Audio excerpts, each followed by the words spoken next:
देखो बच्चों, जब मैं अक्सर मैथ पढ़ाता हूँ तो मुझे लगता है कि बच्चे जब घात देखते हैं और उसके बाद में उसमें और भी जोड़ घटाना, गुणा करना, भाग करना जैसे चिन्हों को भी देख लेते हैं तो उनको बहुत हेडक हो जाता है।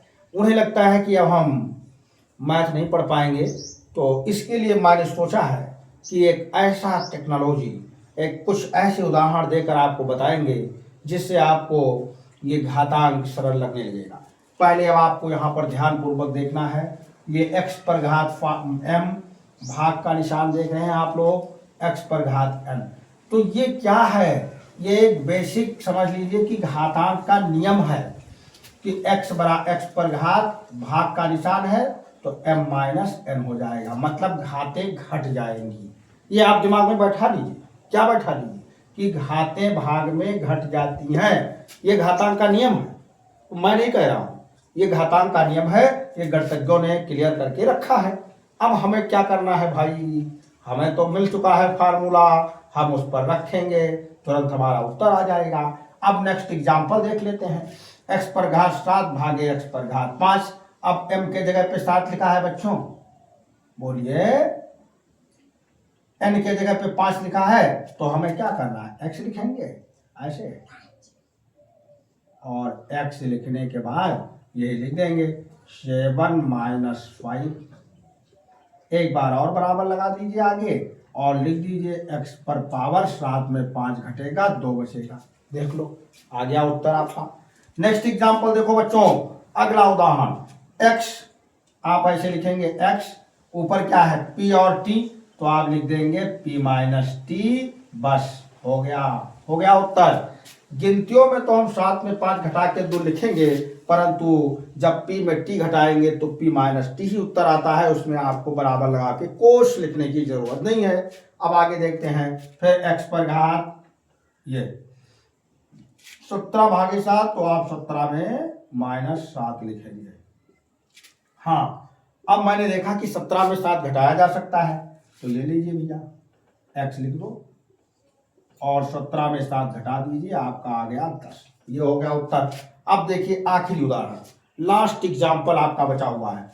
यहाँ पे देखिए बच्चों, ध्यान से देखिए, यहाँ पे x पर घात 50 है और भाग का निशान लगा हुआ है, और x पर घात 40 है, यानी 50 में 40 घटाना है। x पर घात ऐसे बढ़िया आराम से लिख दो, 50 माइनस 40। तो ये बराबर का निशान लगाएंगे तो x पर घात 50 में 40 गया, 10 आ गया।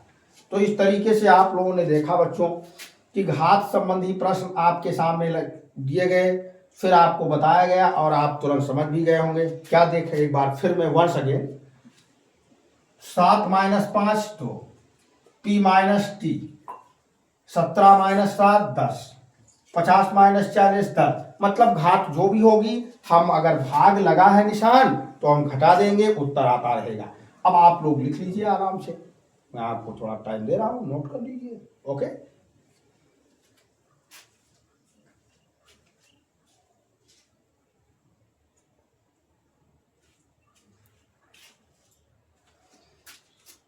जब तक आप लोग लिख रहे हैं बच्चों, तब तक मैं आपको कुछ घात संबंधी और बातें बता देता हूं कि जैसे जब मैथ में हम पढ़ने लगते हैं, पठन पाठन शुरू कर देते हैं, तो उसमें प्रॉब्लम क्या हो जाती है, बीच बीच में जब घात आ गया तो बच्चे को घातांक के बारे में मालूम नहीं है।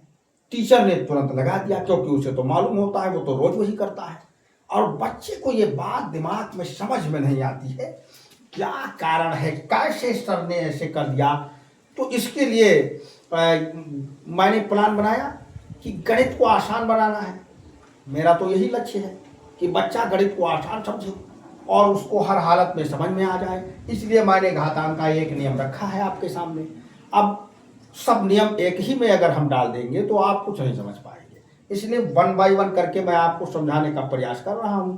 अब आप देख ही लिए होंगे, माइनस का रूल लेकर आया भाग वाला, और तुरंत जो है आपने देखा कि फट से जो है 7 में 5 घटाया 2 आ गया, p में t घटा दिया, 17 में 7 घटा दिया, 50 में 40 घटा दिया। तो इस प्रकार कुछ भी हो आप उसमें से घटा देंगे घातों को और उत्तर आता रहेगा। क्यों बच्चों? ठीक। अब इसके बाद अगले वीडियो में आपको मिलेंगे और फिर बताएंगे।